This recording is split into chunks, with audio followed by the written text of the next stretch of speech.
Last 5 days, the area bordering Kebbi State and Zamfara and extending to Niger has been under incessant attacks by bandits. And surprisingly, it became a daily issue. And what is surprising is that if you are coming to kill me and take my properties, why do you need to burn where I'm living? This is what is disturbing.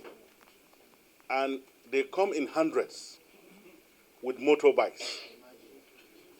Now, people are asking, how do they get fuel to fuel all these motorbikes? And how do they move unchallenged? And this is really the worrisome aspect. And I felt that the humanitarian aspect is what needs to be taken care of now. Because the deed has been done. For those of you who have read Shakespeare, you say what is done cannot be undone. So, but as a government, we have responsibility to follow up on the humanitarian crisis. And this humanitarian crisis cannot be taken care of by the government of Niger State, Kebbi State, and of course Zamfara by extension. Because it's really, let me be honest with you, it's really a serious situation. And these people having fell victims of this unfortunate incident, they need to have an immediate response from the federal government. And the way to have an immediate response is to look at their needs. And that is why you see in the last prayer I said, government can invoke Section 17, subsection 3G, which gives government power to get money and assist in times of need. These people are really they are really in need. And this is where government is expected to act now. Apart from that, there is another dimension to this issue, that we must, as a government, think futuristic. Someone has a family of 30, 40. He is dead. Nobody to take care of that family. There should be something by way of policy to continue to nurture these people, because you cannot send them out. They are Nigerians. Whether you like it or not, they are Nigerians. And the ripple effect of what will come after, if they are not adequately taken care of, will affect everyone. We used to hear this thing happening in small localities in the northeast, and now it's covering everywhere. It means we need to have a rethink as a people.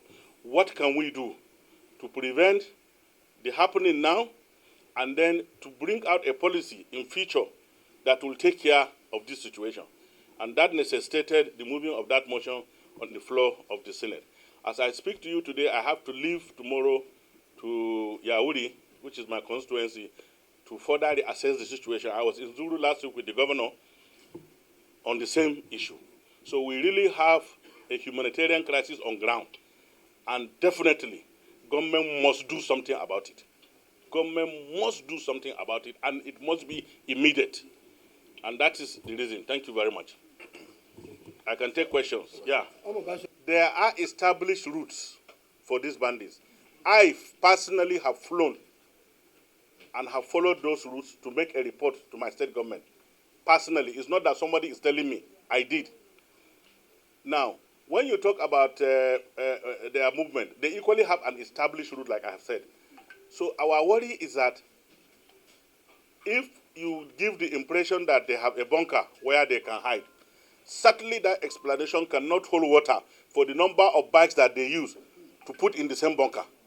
So it means if they can go into the bunker, those motorbikes will definitely be in the open. So this is one question. Then the second one is about the issue of what did you say about the terrain? Now, of course, everyone who lives in the north knows that we have some forests, some ungoverned forests, and that stretch all the way from Adamawa, all the way to Niger, all the way to Burkina Faso. That one is there. We already know it. But what we are saying is that they are not thick enough, for government to abandon them as an ungoverned spaces. Now that they are constituting a security challenge to the country, it means something has to be done about that situation. And if there is any time that we need a decisive action, it is now. For example, I expect that there may be an order that says these bandits, their leaders must be brought dead or alive. And if this maybe instruction is given, I think a massive deployment of security personnel should be able to achieve this, since they are within the country. And it's going to be a short period of time because they cannot go beyond where they are living. So all we need is a one-time operation to say that dead or alive, these people must be brought. And I think that this is achievable. Distinguished as a pilot, you say you assist the state government in its collaborative efforts with the security agencies to be able to take decisive action in respect of this. That was the idea. We have flown, we have seen the coordinates, we have provided all the coordinates. And let me say here that in so many cases, the Air Force has succeeded in using those targets to be able to eliminate some of them. But our major issue is that it seems as if the more the thing changes, the more they remain the same. You kill them today, and then tomorrow, you know, they increase in number because you can't, nobody can understand. And I think that that is why that decisive action is necessary now. We must leave whatever we are doing, give an order, dead or alive, these people must be produced. National pilot. I will say that it is one thing out of anger and annoyance to make a statement to the extent of saying that where these bandits are staying is well known. You understand? It's well known. Well known to who? The villagers. The villagers. But the villagers cannot do anything about it. For us to know that government is not doing anything, for example, if you want to say that, you must give us evidence to show that government knows where these people are being and nothing is being done, which is not correct. We know that there has been actions by security agents, decisive one. In fact, in the last three weeks or 4 weeks, I am following. I knew what was happening. But this is not something that you can disclose on the pages of newspaper and of course on the camera. But I know that there has been a very coordinated action to bring down these bandits. But the issue is, we have a problem. And that problem is that they themselves have a strategy. What they do is that they operate between the hours of 4, 5, and 6. When they know that before you mobilize any aircraft to go there, it's dark, it's during darkness, when you cannot do anything. The other thing they do, which I'm aware and because I'm following, is that if you pursue them, they will run into a village and hold the villagers hostage with themselves. And you cannot again come back and say you want to bomb the villagers. So it's a very intricate issue. But I think that when there is a massive deployment of personnel, we can arrest everyone and then shift the shaft from the from the grain, and then we should be able to know who these people are. But I think if there is any time that we need to act, it is now. That's going to be Mr. Of the various efforts of people to provide succor to these people, I don't want to tell you what I personally have done in respect of this matter. But the truth is that the pocket of the master is presumed to be deeper than that of the servant, and no one can be richer than the government. So state government cannot be richer than federal government. We all know. So when issues of this nature happen, it is expected that we seek the assistance of federal government in order to stem this matter.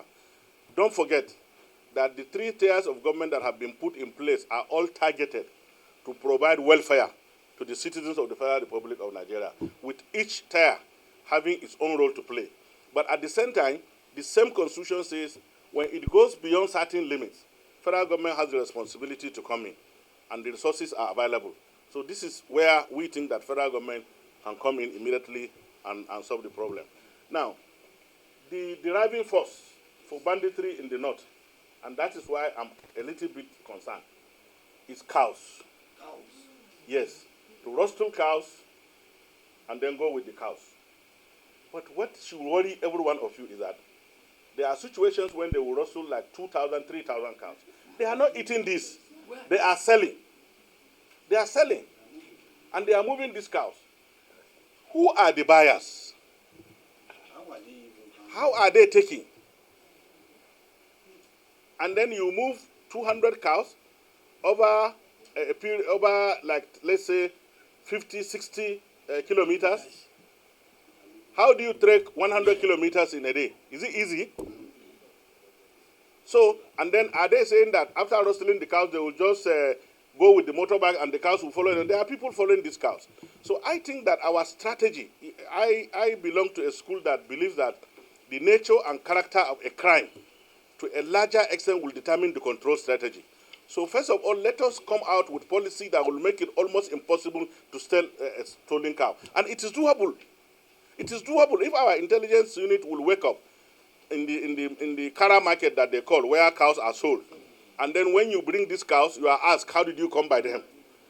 The man who, it's a biblical saying, only sinners run away when they are pursued by no one. So the man who is bringing that cow, if he knows that he's going to be cautioned as to how he came about those cows, will definitely not bring them to Kara. And therefore, we must, you see, it's a collective responsibility.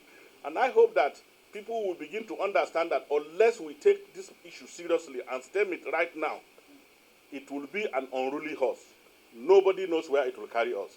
May God forbid that day that we are unable to control this situation. Amen. And we all pray that we should be able to control it by a decisive collective action.